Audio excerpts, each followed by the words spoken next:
know it's going to be a very special day for us. We've all looked forward to it for so long. And I was talking to Brother Winger back there, and he said, Brother Billy, he said, you know how long it's been since Brother Collins spoke and gave his testimony? And I said, no. And he said, it's been back in the 80s. I said, well, if it's been 20 years, I said, you and I can't wait 20 years longer to hear him again. So let's just get all out of him we can this morning. So I know that you're happy, and it's such an honor to have Brother Collins with us. And what a privilege over the years. His stand on the Word, his stand and his love for you. Man, we're a blessed people. I don't say that just because I was given the privilege to introduce him this morning, but I love Brother Collins, and he's been a friend, and not only a friend, but a special friend. I was listening to a tape the other day, and I know he's got the speaker on back there. Don't make no difference. It's my turn this morning. He always wants to make you nervous. You know what I mean? He says, oh, Brother Billy, you can go out there and do that. You can go out there and do that. So he come out this morning. He was sitting in the back room like that. And he says, come on in. I said, no, I don't want to bother you while you study. He said, no, come on in, Brother Billy. And I said, no, I'm not going to do it. I was there and talked to Brother Winger. So I was there and talked to him. Pretty soon he came in and said, I just need a hug. So I gave him another hug, and he said, I really need prayer. He said, I'm scared. Now, can you imagine him being scared? He said, I'm nervous this morning. So I felt sorry for him, but I was just chuckling inside. Now you know what it feels like. You know? And see, God called him to be a minister. The rest of us, he didn't call that away. But anyway, he's been a real friend to me. He loves you. He's been a real pastor to you. There's nothing that he wouldn't do for you. He'd walk a mile for you. He'd do anything he could to be your brother and sister. And he's proved that over the years. As I said, I was listening to a tape the other day, and Daddy said, this suit that I have on, he said, that precious Brother Collins, he said, he bought it, him and his wife and family, and give it to me. And probably, you know, I don't know, probably some of the prayer calls that you have today probably come from that suit. Because after Daddy left, we took all of his clothes and we cut them up and sent the prayer calls. Jesus Christ is still the same. Yes, he is. Whatever prophet touched was blessed of the Lord. And just Brother Hamby, I was just listening to a request and I said, thank you for sending me my prayer cloth. I don't know who the sister was. She broke with a broken accent. She said, I had a broken back or something. She said, but this morning I'm perfectly well. Still yesterday, today. You know, Brother Branham says the angels line these walls. What a privilege it is for you to sit here this morning. You young people, I see my grandchildren sitting here this morning. What a privilege it's going to be for you to hear a man, a real witness to the things that you've seen and heard. And as you get older, and you see your grandpa getting older, and Brother Collins and I ain't getting no younger. I said, the other day, I said, I think Brother Collins and I has been around about as long as anybody. I said, I'm kind of like old George Johnson talking about Glenn Payne. He said, Glenn Payne has been so old. He said, when the Dead Sea was just sick, he was around. Probably like this sometimes. But you know, we got something, we're closer to 20 than a lot of you. But anyway, we know this morning that you're going to be blessed. It's an honor for me to introduce to him. And I thank Brother Collins, and I just want to pay a little tribute to him. How he protected this pulpit. Amen. You might hear everything, but what you hear from here is thus saith the Lord. What a privilege it is for you this morning. You young people, when you listen to Brother Collins this morning, you just remember he's telling you the truth. And God bless you and be with you. Brother Branham said the beauty of the church. What? The beauty of the church was the character of the people. Brother Branham said, you want to know what time it is? He said, look at your watch. You want to know what time it is in God's time? He said, go over there and look at Israel. He said, you know what time it is? He said, you want to know what time it is here? He said, drive by the tabernacle. Yes. Hello? Amen. He said, drive by the tabernacle and look at the people in there with their hands up worshiping the Lord. Praising Him. Everybody in love with one another. And he says, and if that's not happening, then God don't count time. So we should be the most blessed people. We should be the happiest people. When we sing, I'm standing on the promises, we shouldn't just sit on the premises. We should give Him the praise. We've got something to be happy about this time. It's a privilege for me to introduce to you Brother Collins at this time. And I thought, what words can I say? Man, he's been a friend to me. He's been a buddy. He's been, him and his family, he's been everything to me, to my daddy, in the many years that we've been together. And you know, like I said, we're blessed people. Brother Branham said 96 years, it is now, he said 36 years ago when Daddy was preaching this, he said, God moved the orbit. Hello. God moved the orbits and sent this gift to you. Hallelujah. That's been 96 years ago, and we still stand upon this promise. We stand upon this word because it's the infallible word of the living God. God don't make mistakes. Hello. God don't make mistakes. He does his prophets. Amen. Brother Branham didn't put Brother Collins here just to have somebody to put in there. He put him here because he knew what he was doing. What a blessed people we are this morning. So give him your undivided attention. I thought, what could I say to Brother Collins? And I was listening to a tape, and this come off of there, and I don't even know whether Brother Collins even knows it, but it's on Columbia, South Carolina. And Daddy was introducing Brother Collins to greet the people before he preached. Brother Branham says, I've known this brother, Brother Willard Collins from my church, a number of years now. A real precious brother, a real Christian, a real man of God. He and his wife and all of his family is under the order of God's order of the Bible. Let's stand and say, Amazing Grace. Bring us this testimony. Amazing grace, how sweet the sound. Think of it.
Get blessed one time and he'd get blessed a little later. And when he got ready to get blessed, he'd holler, hey! And I think it's about time that we say hey this morning.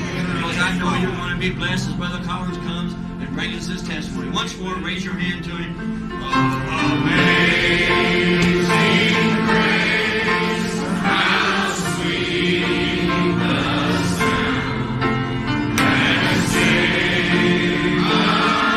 wretch like me.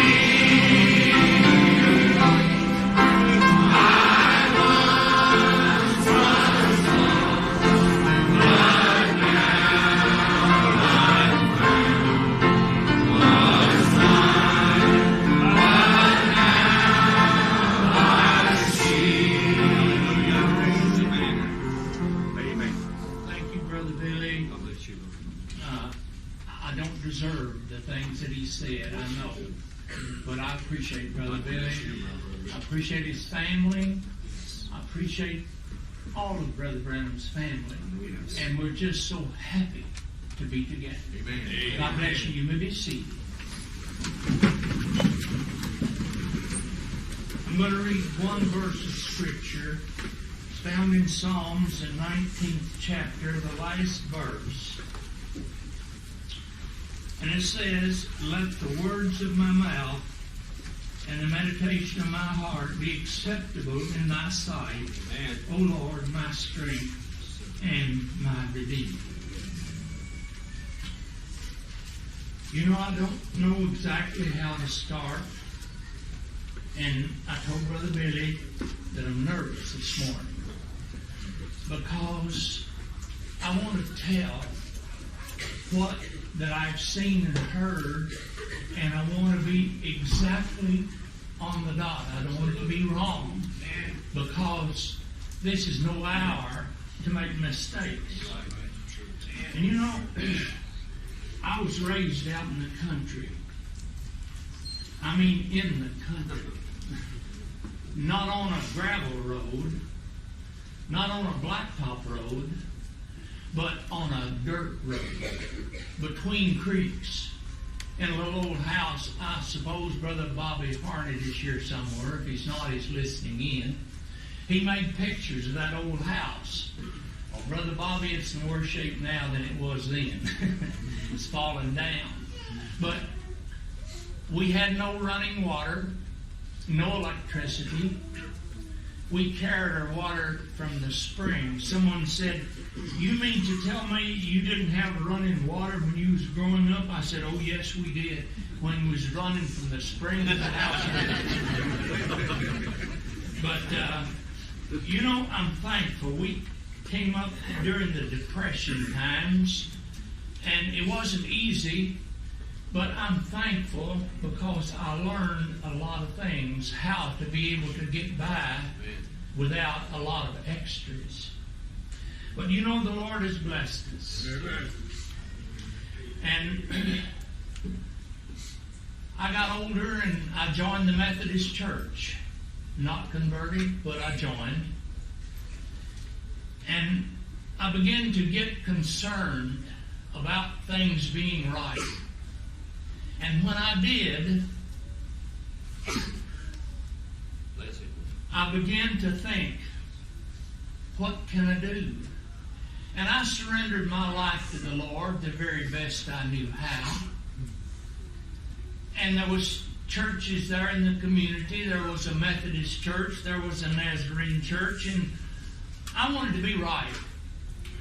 And it seemed like the Nazarene church was more spiritual than the Methodist church, not knowing they were actually both the same. But I began to pray. My mom and dad were Methodists, and I began to pray, "Lord, which one should I join?" And I got serious about it. I'd go out in the old barn and I'd talk to the Lord about it. And one night I had a dream. I know it was from Him. And I didn't see nobody, but someone talked to me. And I'll tell you the words He said. "Neither because you're married to me." Amen. I didn't know what that meant. Had no idea. Later, I began pastoring a Methodist church. I pastored for 4 years, not satisfied with the work. I knew there was something somewhere. I tried to search out for it. I went to Bowling Green, Kentucky for a big tent meeting. I believe it was the Jessup brothers. They were very famous at that time. And I wasn't satisfied with that. It was nice, but it wasn't what I was looking for. So I came back and I continued pastoring the Methodist church. I pastored 4 years. Yet knowing there was something somewhere, but had no idea where it was or what it was. But I was just waiting to find out. And one day, I heard of Brother Branham. I thought, wonder what this is. Because all the other avenues I checked out proved to be false or not satisfactory. Let me put it that way. And I found out that he was going to be in Macon, Georgia, 1 week before I was to be in Atlanta, Georgia for pastor school. I told my wife, I said, let's get ready and go down there. I want to hear and see what it's like. And Mike was just a little baby. That's 1955. I was 29 years old. Here I am, 70. Will be July the 27th, almost here. But anyway, I said, let's leave Michael with some friends. They'll take good care of him, so we can go down and see what this is like. Well, she hesitated but did agree. And we went.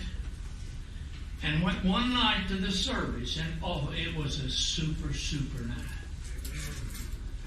I was so happy with it. And she was worried about Michael. And I said, I'll tell you what. We'll just call and you can talk to him and you'll feel all right then. And we did. She said, Michael has cried ever since you left. Said, I took him to the doctor and the doctor said there's nothing wrong with him, that he's just sick for you.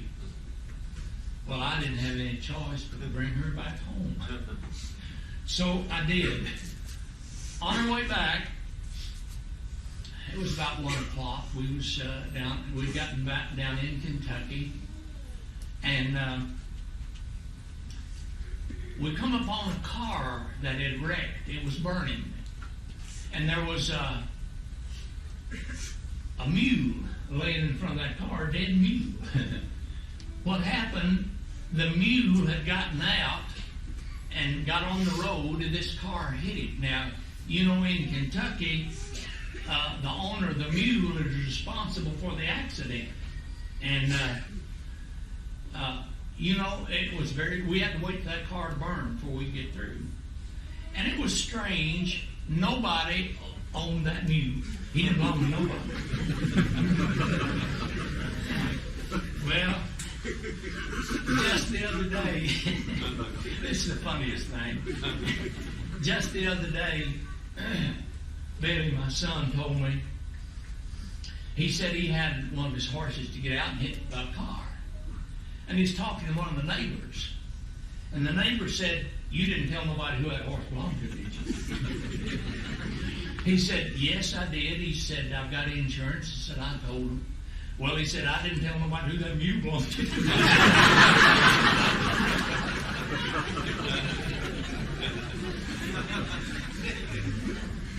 I thought that was the funniest thing after almost 40 years. Now we know. Anyway, you know what I did? I got ready after I brought her home, turned around, and went back to Macon, Georgia. Now, we didn't have any money hardly, but I cut out a little army cot so I could get it in the back of a little old car or a little old truck that I had. It was just like the one Brother Branham had the writings on it and everything. Yeah, and I took that army cot and cut it down enough that I could get it in there, and that was my place to stay. So I went right back to the meeting, and I thought, this is something. Now, if this is the truth, this is really something, because I'd never seen anything like that in my whole life. But while I was there, one night, after I got back down there was two ladies sitting close to me. And Brother Branham had the prayer line and was praying for a lady from Augusta, Georgia. Anyway, he said to her, told her what's wrong with her, how many surgeries she had, none of them success. But he said, the Lord Jesus makes you well. Said, your name is so-and-so, your house number is so-and-so, and you're from Augusta, Georgia. These two ladies close to me said, he missed it that time. Well, just prior to that, he said, if I ever tell you anything wrong, don't ever believe anything else I say. You cover church. Because God don't make no mistakes. And if it's of God, it has to be right. Amen. Now I'm going to stop here and say something. There is no flaws in this message. Amen. There's no mistakes in this message. Amen. I'm here to tell you, after following this message all these years, There's no error in it. It's every word the gospel truth. Well, they said he made a mistake that time. I thought, now wait a minute. He said, if it be of God, it ain't no mistake. Amen. I had to check it out. I played Mr. District Attorney there for a little while. I got to the bottom of it. 2 days prior to this, she had moved to that new address, and they didn't know it yet. It was news to them. I thought, my. Well, I'd get there early, and I'd watch the people. I wanted to hear Brother Branham so bad. I wanted to get as close as I could get. And the boys were making tapes. They were seated in folding chairs around in front of where Brother Branham was speaking at. It was in a football field. And I want to tell you, though, I was sitting there when I saw Brother Banks Woods drive out there with Brother Branham. It was in a Buick car. Boy, it was just as shiny as it could be.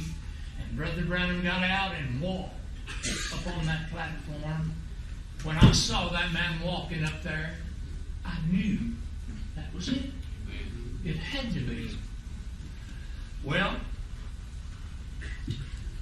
after I saw these boys making tapes, I found out that it was the truth. There was no question there. And I came and had me a folding chair too. So I came and joined these boys. I didn't know them, but I wanted to get as close as I could. And I just got right in with them. I was one of them. Right in front of Brother Branham, watching him preach and minister. Oh my. I'd get there early and look the situation over. It didn't look like a revival meeting as in a football field. It looked like where there'd been a storm or something gone through and people were crippled. They were sick. They were on stretchers. They were in wheelchairs. They were on cots. There was waterhead babies. I never saw the like. I remember Brother Branham praying for them, and he would tell the mother, he'd say, you put a string around that baby's head tonight. Tie a knot in it. And then in the morning, you check and see how much it's gone down. And it was tremendous, the testimonies that were coming back. And I thought, my, what a situation. What a scene. I met Brother and Sister Woods, Brother Banks and his wife, there at the meeting. They had a little stand there, had some tapes and books and so forth. And I'm going to tell you, I've always loved Brother Banks Woods. He's a wonderful fellow. He's going on to be with the Lord now. But I'll say that his life helped me to see the reality of what this message was. He was so sweet and kind, helpful, done everything. I got to meet him and talk with him. And I thought, if that's what this message does to people, I want it. Because he was precious. And I got to talk with him and enjoyed him so much. But you know, I was sick too. I was very sick. Glasgow, Kentucky has my x-rays, I suppose, till this day. My stomach was in such shape that if I applied for insurance, they'd check back with Glasgow Hospital and turn me down. I had to eat special foods. My wife would fix them for me, and I couldn't eat normal at all. And I was very sick. And I got up here and I thought, boy, I'd sure like to be in that prayer line. But you know, I was a little late. Everybody else did too. They wanted in, so there just wasn't enough cards to go around. Now, Brother Billy was giving out the cards. That's the first time I ever saw Brother Billy. And, you know, I just marveled at him. Just a gentleman all the way, giving out those prayer cards. And I said to him, I said, I'd like to have a prayer card. He said, I haven't got any more. He said, I can mark you down with somebody else or something like that, but of course I never got in the prayer line. But I kept believing that there was something beyond my reach that was going on. And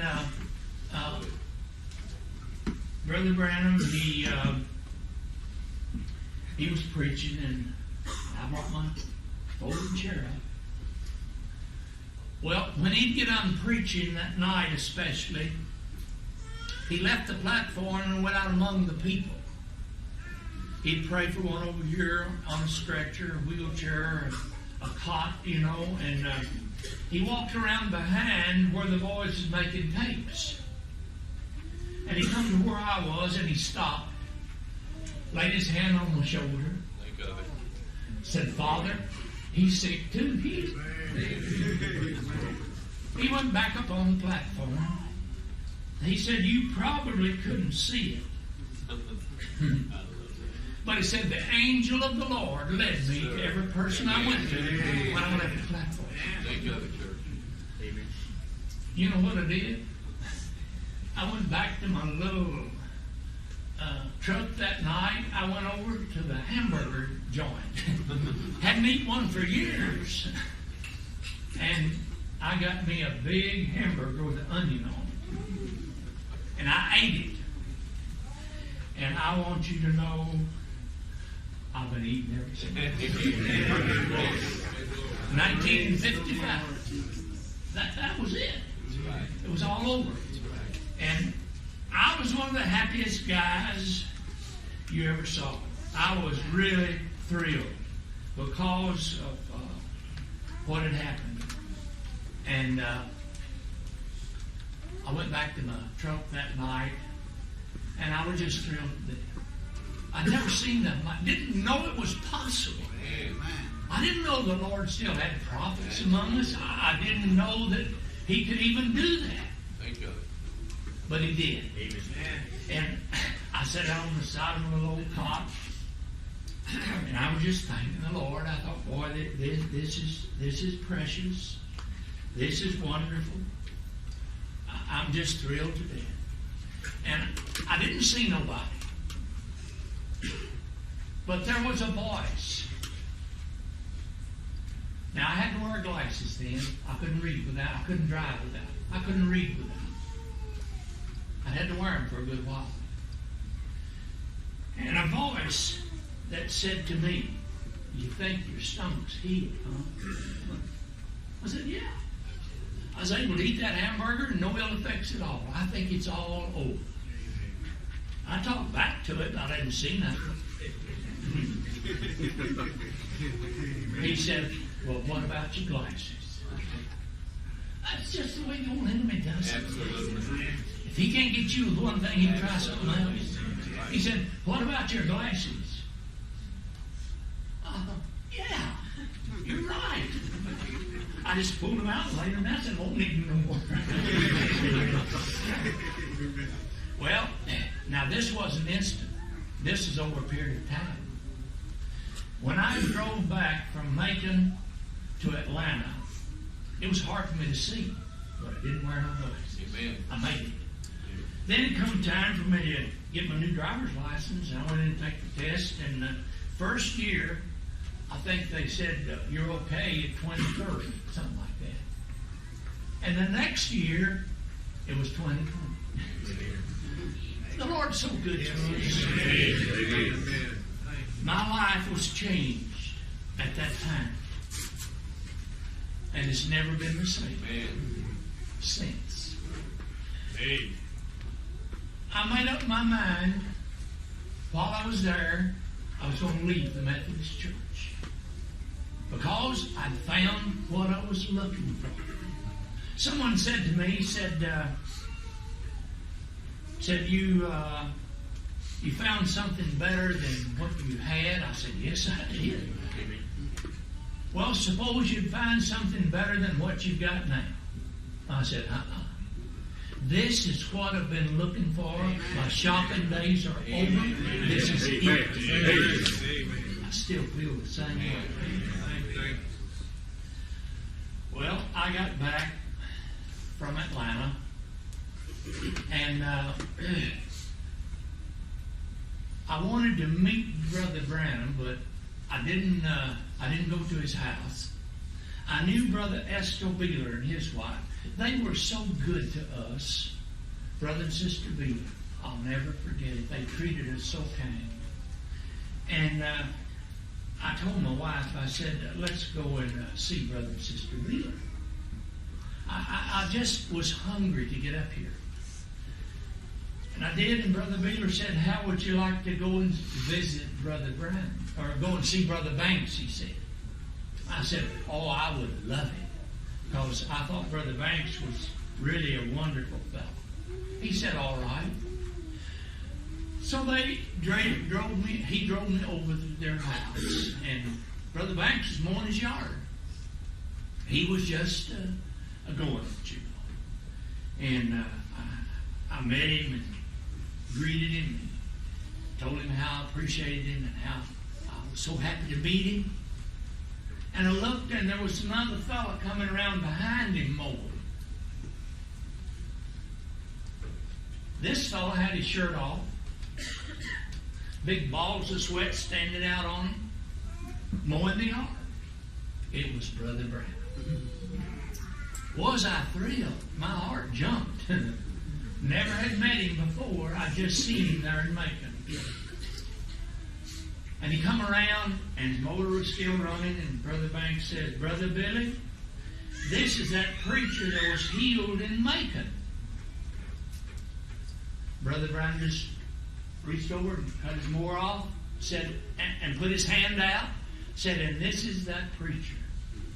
I said, yes, sir, but I'm leaving the Methodist Church. He acted as though he was surprised. He said, you are?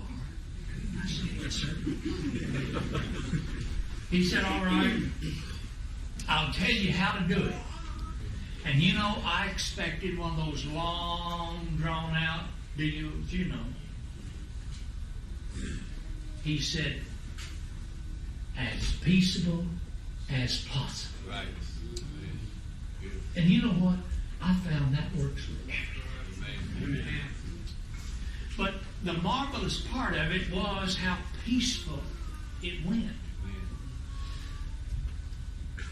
Now, at that time, they couldn't have another pastor until September. They had the Methodist Church has a way of doing it.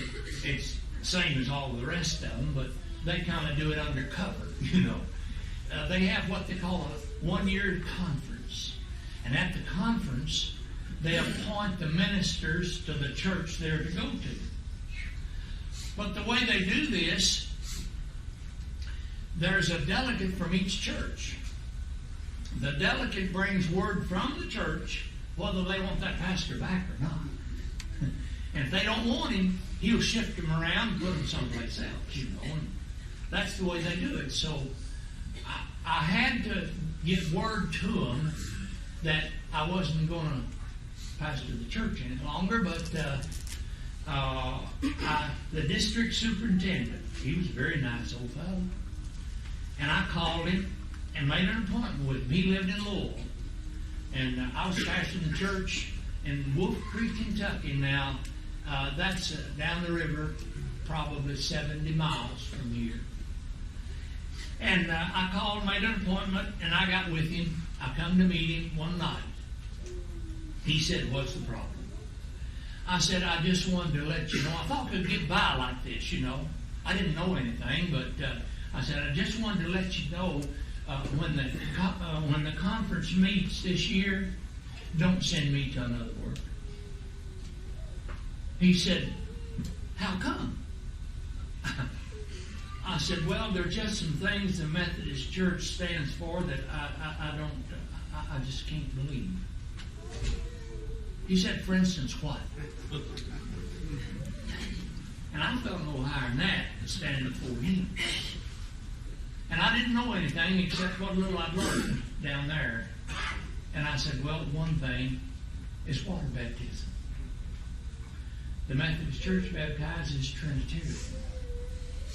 And I said, that's one thing.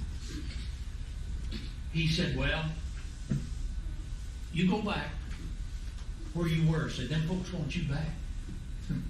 Said, you go back for another year. You teach anything you want to, baptize any way you want to, and stay another year. No, that won't work. Because there are going to be some of the people that will go one way and some another, tear the church up. I said, I can't do that. But I said, I will do this. I won't tear the church up. Because remember, Brother Branham said, as peaceful as possible. I said, I will stay until time for the next pastor, and I won't tear the church up, because I didn't want to leave without a pastor for funerals and whatever more, that was needed. And I remember the words that he used when I left. He walked me to the door, put his hand on my shoulder. He said, young man, I was 29 years old then. He said, if Martin Luther had never seen anything besides Catholicism, we'd all be Catholic today. And that's the way we parted. That's how smooth it was. Then we got ready to move. One of the members of the church, real nice old fella, he said, I want to go with you as far as I can. We had to cross the ferry in Brandenburg. There's no bridge there then. He said, it's all right if I go with you. I'll drive my car and I want to go. I said, yeah, that'd be fine. He followed along. We came to the ferry. He got with the ferryman. He said, I'd like to just ride across if you'll bring me back, because I want to go with them as far as I can. I said, sure. He said, sure, that's fine. He did. When the old fellow died, they called me to come back down there and have his funeral. Mr. Gleason, nice old gentleman. Well, I've been so wrong. You imagine how you feel. I baptized wrong. I baptized in the Ohio River. Trinitarian. And then to find that that was so wrong really astounded me. I remember on one occasion I was baptizing in the rivers, and the fellow says, what I would always do is take me a stick out in the river and kind of feel my way, because I didn't want to step off over my head, And he said, there's no need to check this one. He said, it's a big flat rock. Said, I know how it is. Said, just walk out there and baptize. I said, okay. Well, I did. And I was baptizing a real fat lady. Heavy, stout.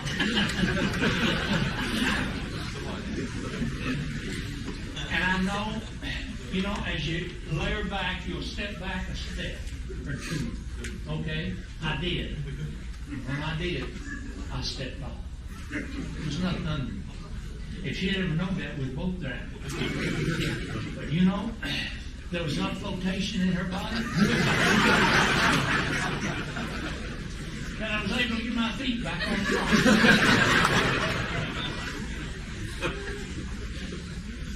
But I've been so wrong, that I thought, well, it's time for me to get out of the ministry. That's all there is to it. And I'm going to do it. I made up my mind. I'm going to get out. That's all. Okay. I left the church, came up here. And listen, if you ever found where a preacher had a hard time getting a job, that was it. What's your resume look like? Where'd you work before? You know, all those things. Well, the only place I could find work at was at Vissings Buick. It's Vissings Dodge now, but it was Buick then. And the mayor, Rich Vissing, worked there. He was over the body shop. And Bill, his brother, was the service manager. Bud was the service manager. Bill was the owner, I think. And they gave me a job. But the job they gave me was on commission. And I was young. And they had old men been there for years that really knew what they were doing. And naturally, they got the best work, and I understood that. I got what was left over, and that was good. But some weeks, I made $30-some. I was just trying to get my feet on the ground. It was a task to be able to do it. But we made it. We got by. Wife, 4 children. And I was working up there. And one day, Brother Branham and Brother Branks drove up there in a big Cadillac. Brother Branham said, I want to show you the Cadillac they gave me. And he had, now, show you the humility of that man of God. He had put in the paper an apology for driving a Cadillac. I thought, I've never seen anything like that before. And he said, I'll tell you why. Because when I go down south among those poor people, can't afford anything, and I pull up in a Cadillac, he said, I feel bad. Even though it was given to them and everything. But they brought it over there to show me the Cadillac, raised the hood. It had 2 4-barrel carburetors on it. You remember that, brother? All right. It had 2 4-barrel carburetors on it, and it was a nice car. Now, I'll tell you who can tell you a lot about that Cadillac too. That's Brother Hickerson. Him and me kept that fella going for years. He put over 100,000 miles on it. We done about everything you can think of to that car. I did one job that whoever's got it now could run into some problems. The water pump went bad. And I was going to replace the water pump. Well, you know, the bolts that holds the water pump on screws in the block. Well, those threads had eaten up in the block. And that bolt would not tighten up. Well, it had to be tightened up or the water would leak. So I'll tell you what I did. Instead of going to the extreme of putting another block on it, I pulled the water pump back on. I drilled that hole to the next size bolt, cut new threads in it, then I drilled a bigger hole in the water pump and screwed that thing on, and so far as I know, it's still running that way. Now, if somebody buys a water pump, they're going to swear they got the wrong pump. But anyway, I worked there for a good long while, and I had the honor of working on Brother Branham's car there for my first time. He had I believe it was 1953 Pontiac Straight 8, I believe it was, and had to have a valve job. He brought it over there and he told Vissings, he said, I want Brother Collins to do this valve job for me. And you'll never know how thrilled I was. You'll never know. Working on the prophet's car. I did the very best job that I could possibly do. I went to every detail. I went and checked out the parts and everything. And when I got through, now see, they gave me 45% of the labor. And I went back and I said, how much the labor run on this? And they told me.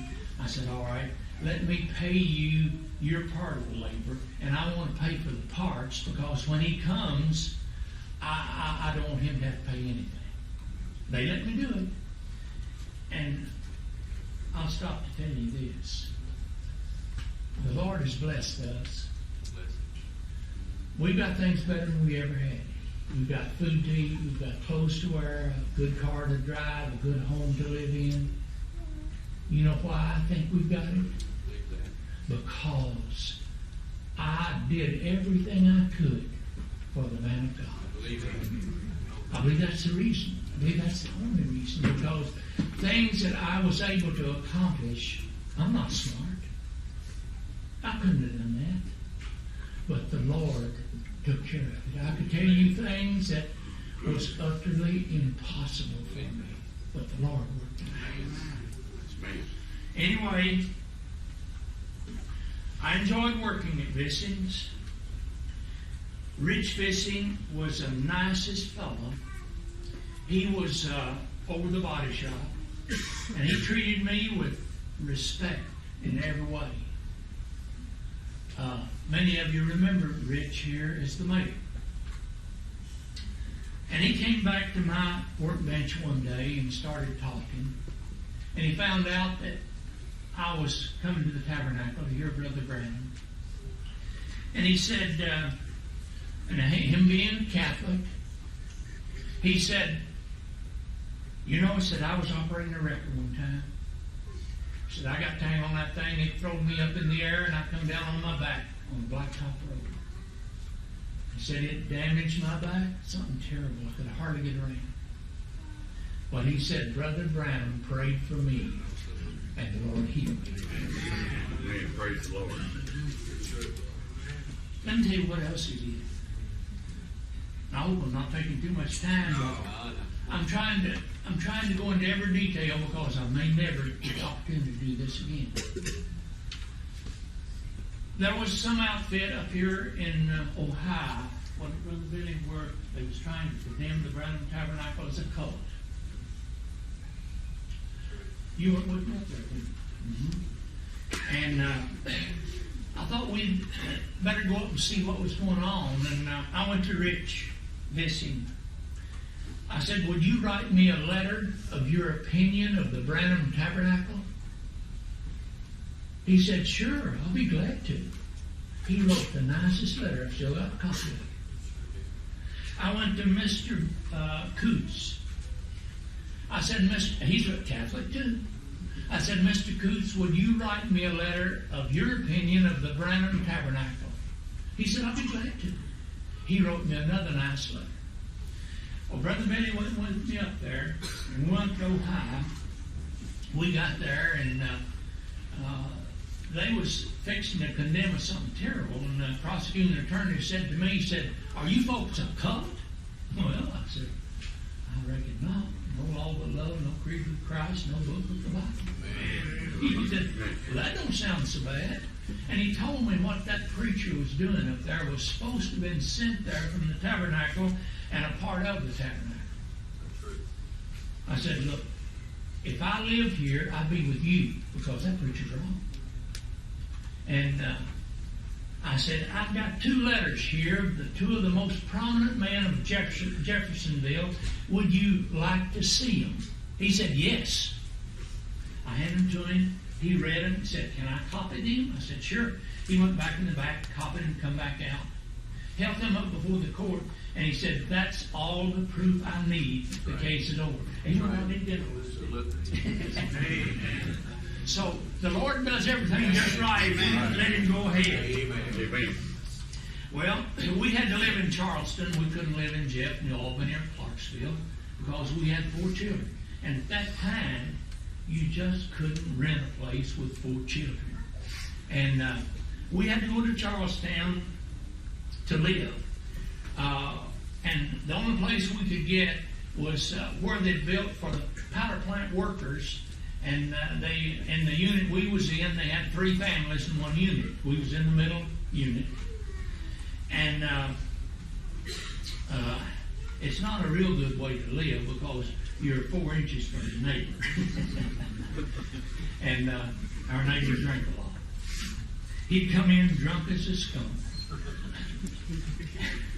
And him and his wife, he'd tell her he's going to kill her and all this, that, and the other. And, had us scared to death. We could hear him through the wall, and thought, oh my, he's going to kill her.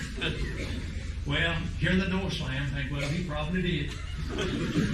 Look out the window, and the poor old woman would be going to the coal bucket to get another bucket of coal. One day, he came in, and she was taking the wax off the rug, and she had, I don't know, whatever they put on the rug to take the wax off. I don't know whether it's ammonia. Bleach. All right, it's bleach. And she had it all saturated good. Well, he went with a suit and tie on. I mean, he really dressed up, He come walking in there all looped up, stepped in that and fell flat. I might have changed the color of his suit a little bit. But anyway, we lived in Charleston in those power plant worker units. And I finally traded for a house trailer. Now, this trailer was 37 and a half feet long and 8 foot wide.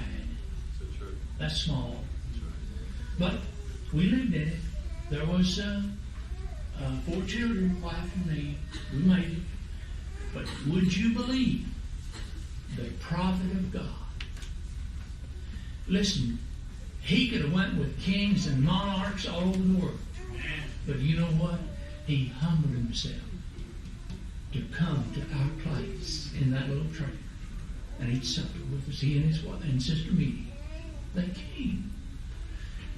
My wife done everything she could do. Of course, she had to serve the supper out on a picnic table because there's not room in that little trailer. And she's a little bit on the nervous side, too. She's kind of like I am this morning a lot of the time. But anyway, she had done everything she could to make this supper ready, make it good.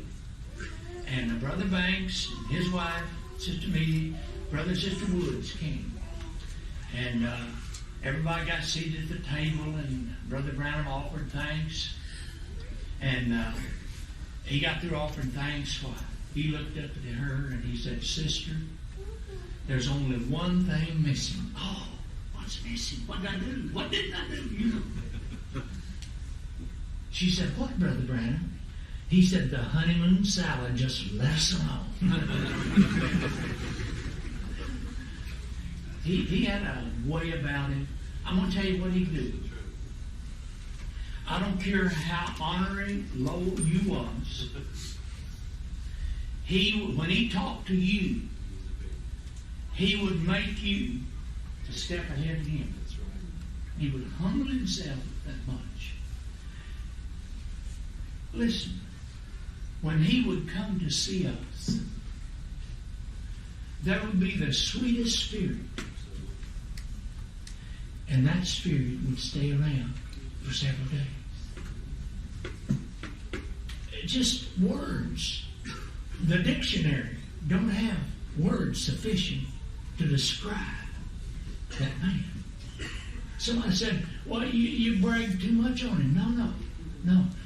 It would be impossible because he was God's chosen man for this age. Amen. And did you know the Bible said that John the Baptist was more than a prophet? Amen. You know that? Amen. Jesus said, not a greater than John the Baptist had been born. Remember that? And he was the forerunner of the first coming of Christ. And we don't have a record where he ever performed one miracle. Not one.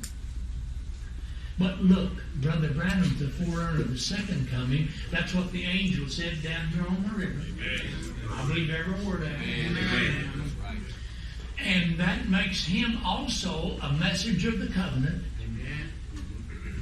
God chose him, and he certainly used him. He was and is a man of God. All right. After this, one day, Brother Branham said, would you pray over becoming a deacon of the church? I'll tell you, if I ever felt little, that was the time. No higher than that. I thought, me, a deacon of the Branham Tabernacle? He said, you pray about it. Well, later he came back. He said, how do you feel about being a deacon? I said, Brother Branham, if you think that's what I ought to do, I'll try. But I feel so unworthy. He said, I think that's what you ought to do. I said, okay, I'll try. Well, it was put before the board here as a vote, me being a deacon, and I thought, you know, these things that the Lord's doing is just so outstanding that I don't feel worthy in any capability of being a deacon. But to my surprise,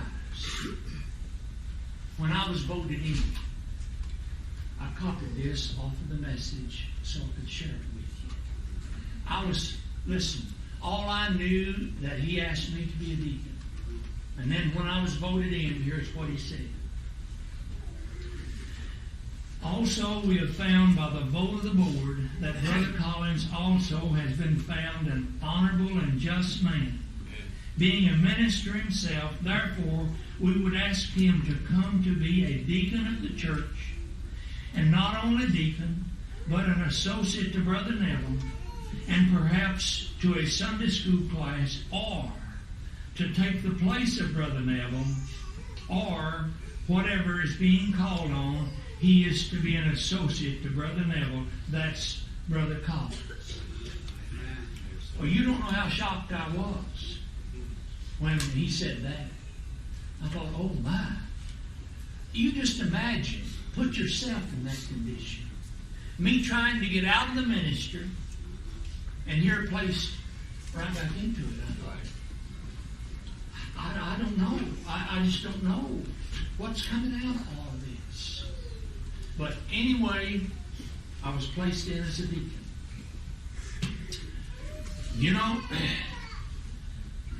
one day Brother Branham came over, and he said, I'm going down to pray for Garnet Peak. Now that's Sister Shirley Noel's husband's brother. Half brother, I believe. But anyway, I'm going down to pray for Garnet Peak, 17 years old, and he had polio. And he couldn't live without arm, lung, or a rocking bed. Had to be in one or the other to be able to breathe. And he said, I'm going down to pray for him. Well, when he got there, something had happened, and he said to Garnet, Garnet, you want to know why that light came in the room? There was a light came in the room before Brother Branham got there. He said, you want to know why that light came in the room? And Garnet said, yes. Brother Branham said, that was me coming to pray for you. Now, you can take these things however you see fit. I'm just telling exactly what he said to me. Amen. Okay. Then, he came over one day, and he said, there's a brother that's sick. He's got cancer in the hospital. And said, would you go with me to pray for him? I said, sure. I went with him, went to the hospital. I believe it was, I'm not for sure, Baptist or Veterans or something. Brother Branham offered the sweetest prayer for him. But you know what? He went on and died anyway. And one day, Brother Branham was talking about it. Now, I share some of this with you. There's some things I cannot tell, but I'm going to share what I can. Brother Branham said, I'm not going to call the brother's name, but Brother Branham said, Brother so-and-so said he died, and, you know. And I said, yes, sir. He said, do you know why he died? And I said, no, I don't have no idea. He said, because his wife didn't treat him right. And the Lord just took him home to get him out of it. Isn't that deep? I've never heard anything like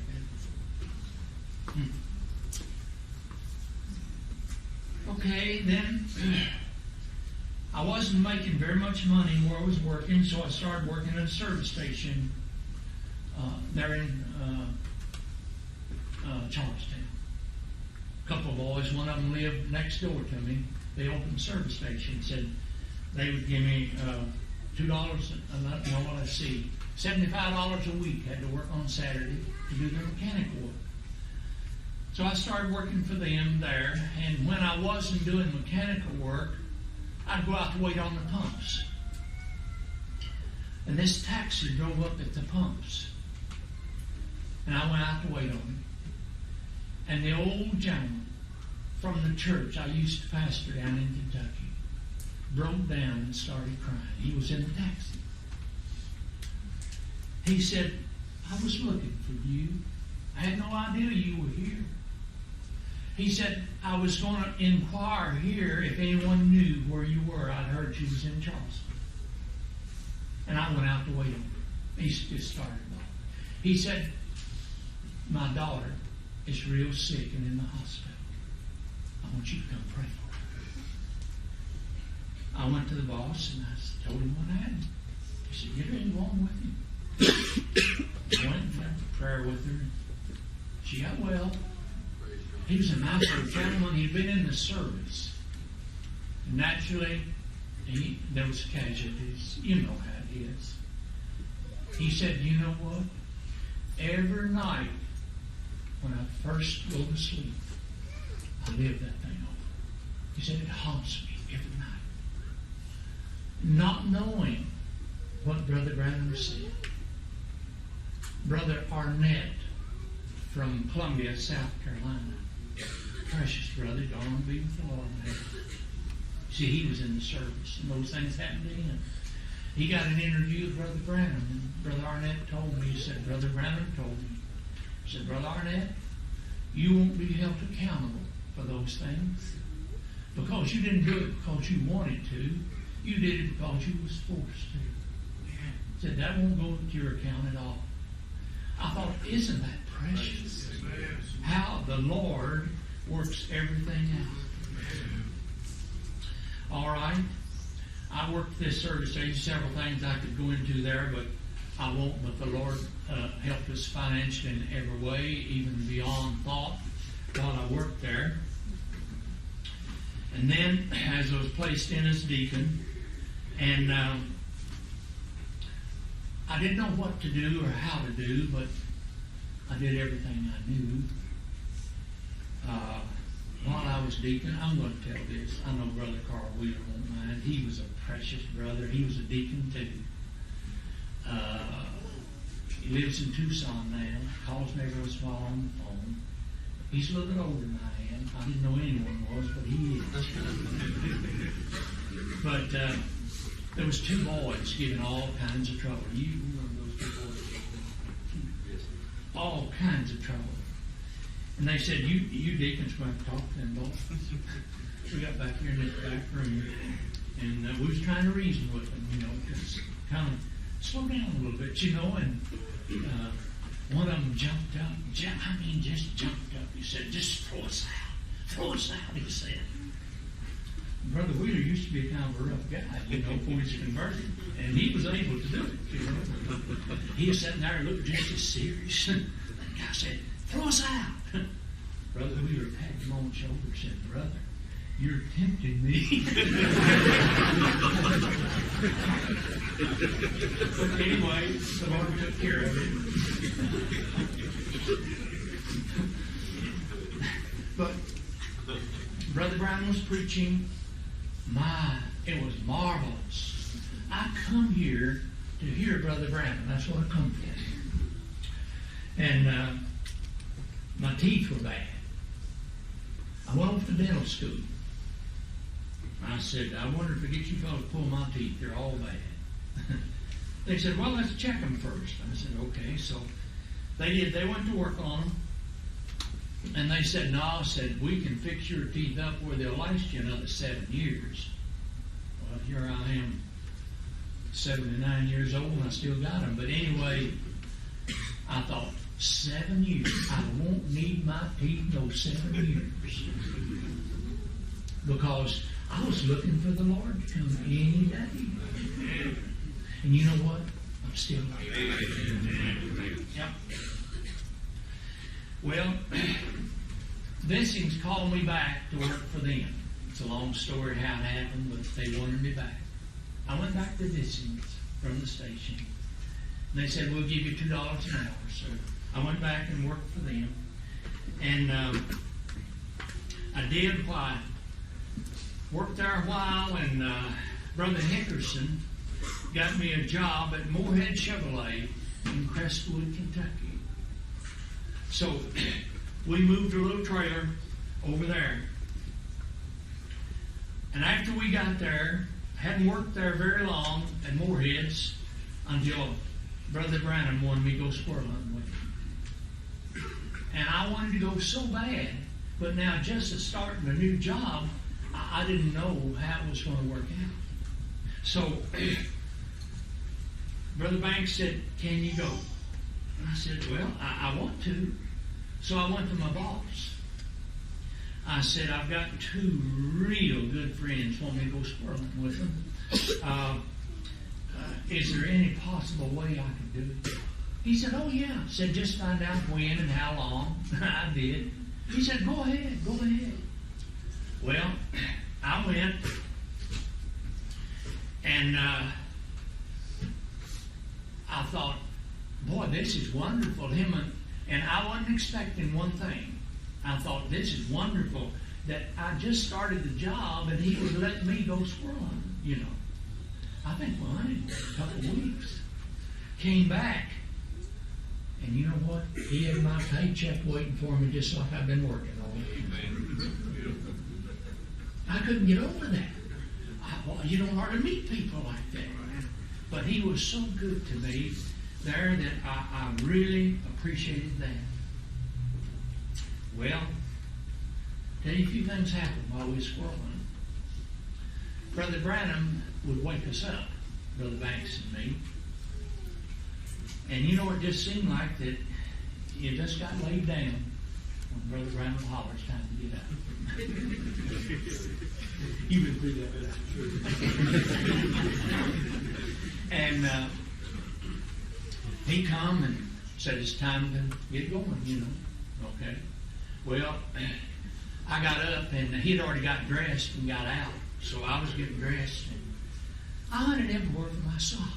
One sock was missing. I couldn't find that thing nowhere. And he said, he come back to the door, said, you about ready to go?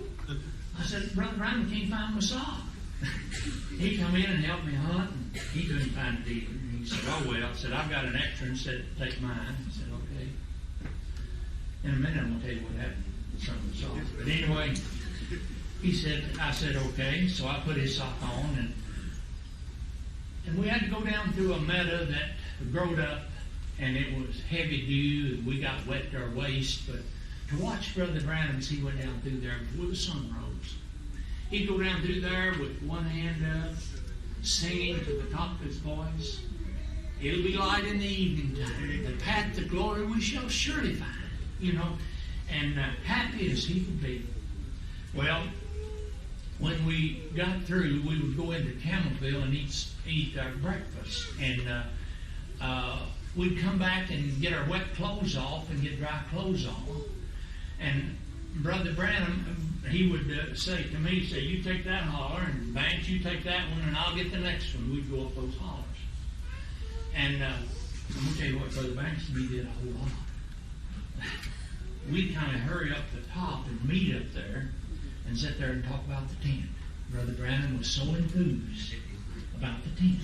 He was talking about it, and we'd talk about it, you know, and it was just all just a lovely time. And Brother Branham got back and changed clothes before I did. And I walked in to change clothes in to get ready to go eat. And when I did, I looked over in the corner and there lay my sock. I thought, boy, I was sleeper than I thought it was. There's my sock. Well, Brother Branham was outside, so I went to the door after I got dressed and I said, Brother Branham, I found my long lost sock. But I said, it's sopping wet. He said, yeah. I said, I had it on. Yeah,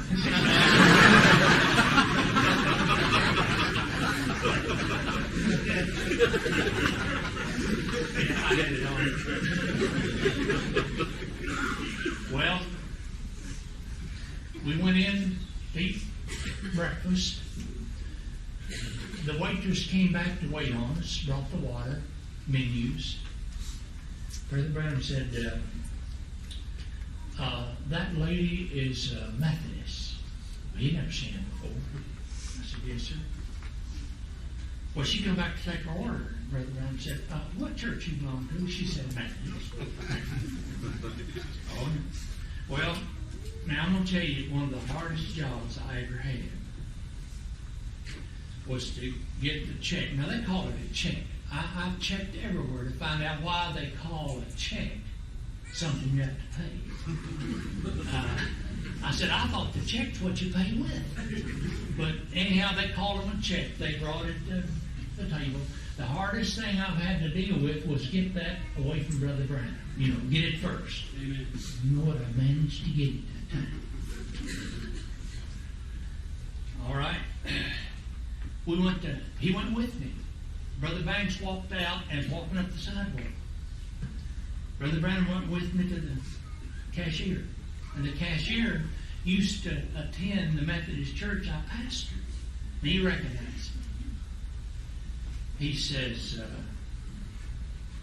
Brother Collins, are you still preaching? Well, I was getting out of it, you know. And I said, well, occasionally.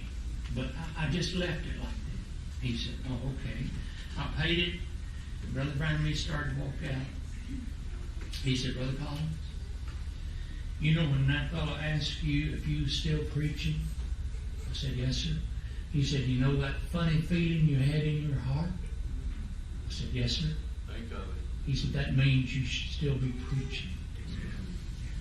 That was the hardest lick Brother Branham ever hit me. I didn't want to. I thought, no. Well, he started then.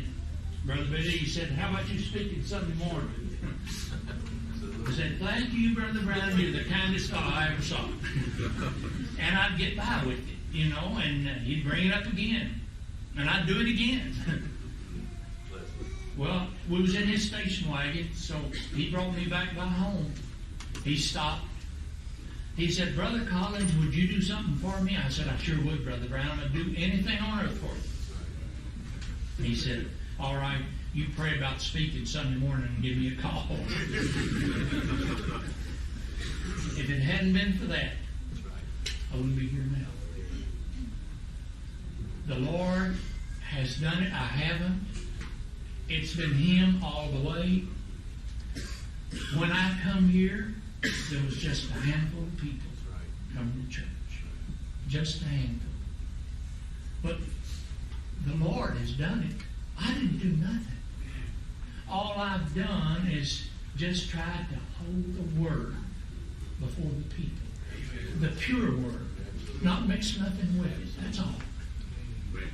One brother asked me, said,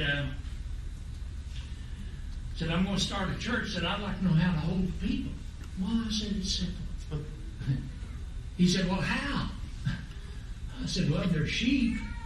And all you do is give them sheep food and they'll keep coming back. Amen. And that's the truth. I know that's right. Yes. Well, Brother Branham asked me later, wanted to go down to my dad's squirrel hunt. Called me and said, let's go to your dad's and go squirrel hunt. I said, okay. He said, I'll be by and pick you up. And we'll go down there and we'll hunt one day and stay all night and hunt the next day. And I said, all right. Him and Brother Banks, and they came and we went down there. Now I tried to get my dad, I just tried to get him interested in the message every way I do. My dad was a good man, but he didn't take interest in the message. He was a Methodist. He was on the board. He was a faithful member, baptized Trinitarian. And when Brother Branham said, we'll go to your dad's squirrel hunting, I thought, this is when my dad will receive it. Sure as the Lord. We went. My dad, Brother Branham didn't mention nothing to him, nothing about baptism, nothing. But they had a big time together. And my dad had a sore leg for years, and Brother Branham prayed for him, and the leg got well. But nothing is said. And you know, it really bothered me. I thought, I wonder why. I wonder why.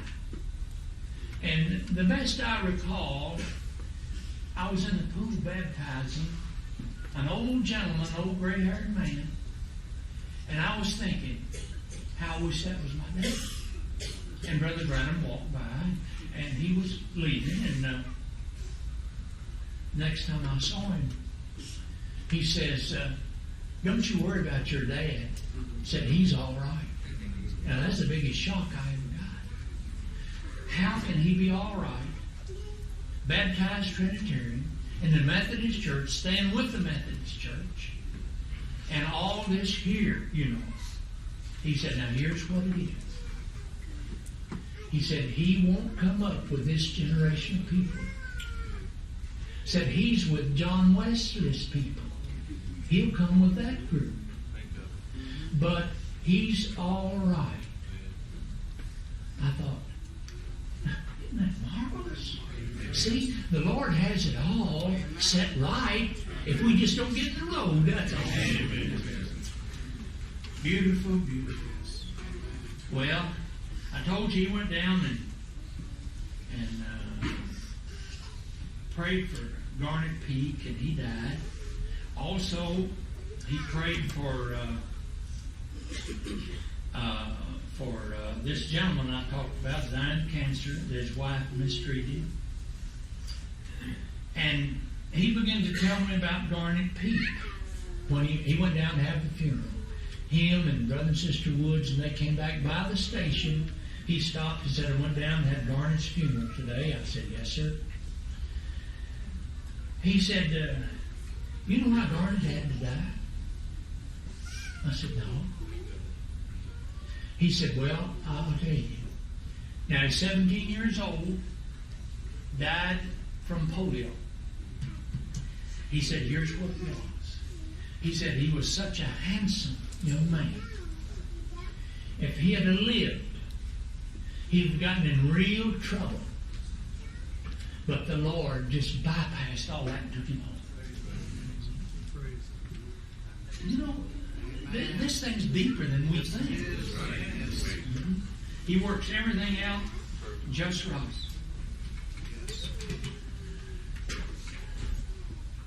Another time,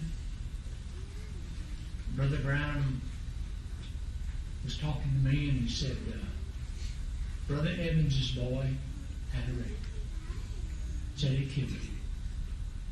And he said, Brother Evans called me and said, Brother Branham, my boy has been killed. Brother Branham said, Brother Evans, don't do anything to him till I go in the mountains and pray. Now, I want to tell you something. This is not playing church. Right. This is for you. Brother Branham said, I went and prayed. Said, I come back and call Brother Evans.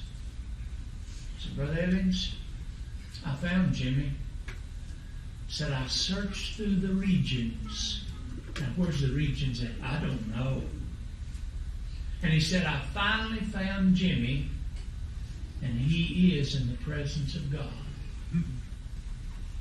He said, but what happened to Jimmy? He got away from the Lord.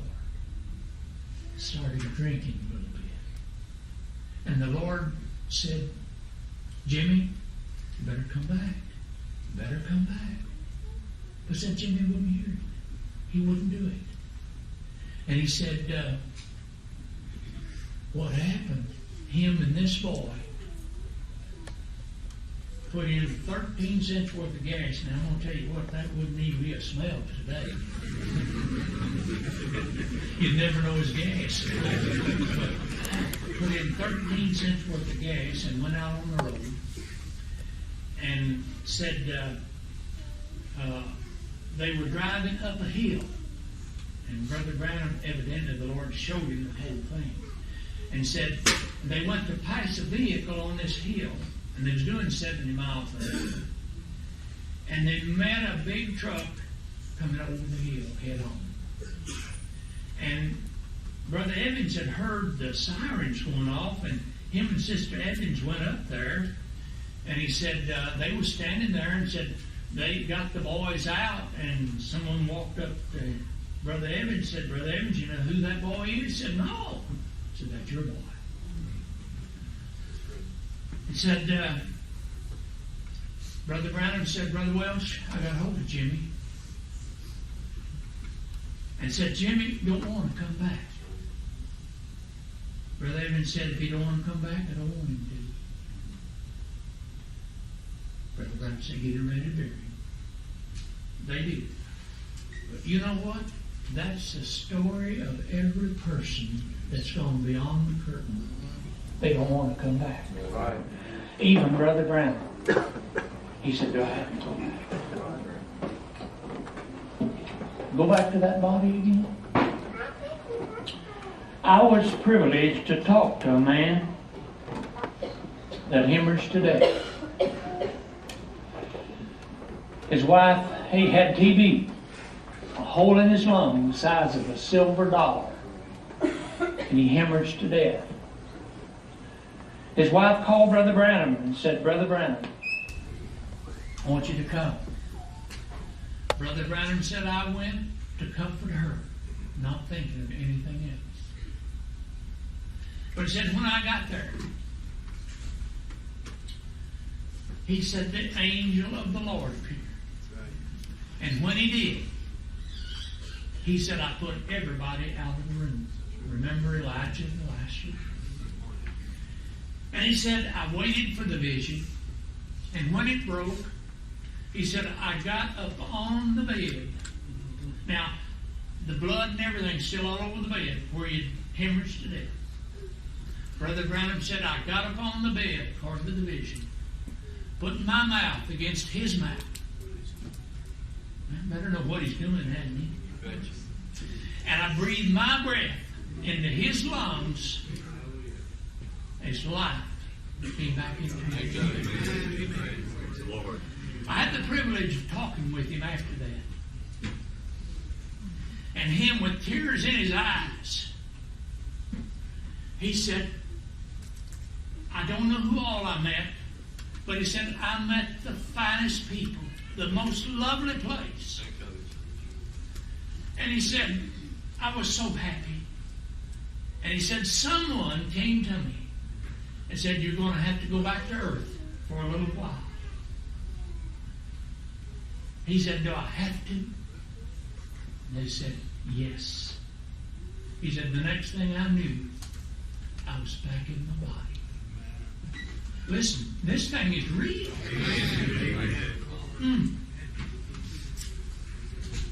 I want to tell you this, and you can take it however you see fit, but I feel led to tell you. Brother Branham was in meetings in Bloomington, Illinois. And after the meetings, he came where I worked. He said, get in, I want to talk to you. I said, okay, I got in, sit down. He said, I just had those meetings in Bloomington, Illinois, that college town. And said, I'm in an altar shaking. I said, what's the matter with you? He said, there was those college kids sat there and watched that. And said, they looked at it and said, that is a high form of spiritualism.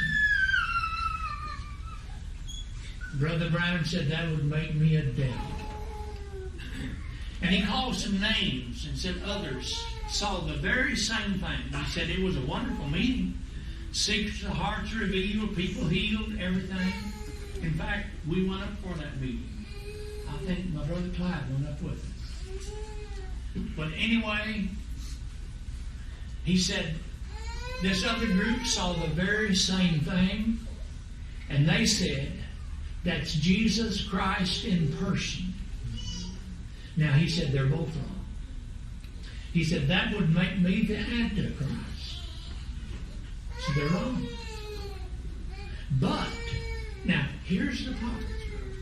But, he said, there's only the thickness of a razor's edge between them and the truth.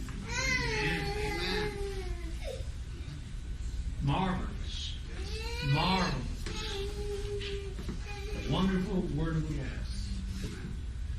And the Lord's been so good to us, wife and me, all the way. We had a little boy named Michael. We have a little boy named Michael. He's not so little no more. Him and Brother Joe's about the same age. But he was, I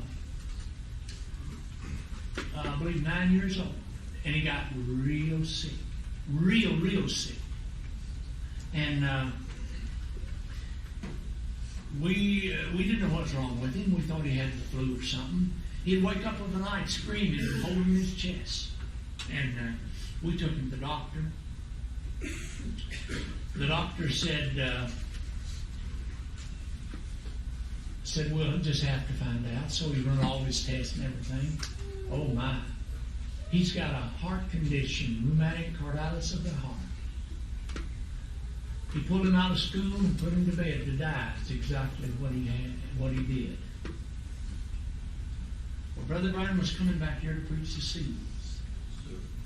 We heard that he was coming. We went to the doctor and said, do you think Michael will be able for us to take him with us to church? He said, you don't realize how sick that boy is. He said, no.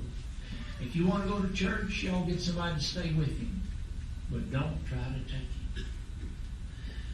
But we talked it over, and we decided we'd take him anyway. So we brought him. Brother Branham found out we was here with Michael. And he sent word to me to have him in this room when he got through preaching. We did. Walked through that door. He looked at his wife and he said, y'all believe me? He said, sure do, Brother Branham. He turned to Michael. He said, you're going to be all right, and Joe's going to come play with you. That's right. They had played together a lot.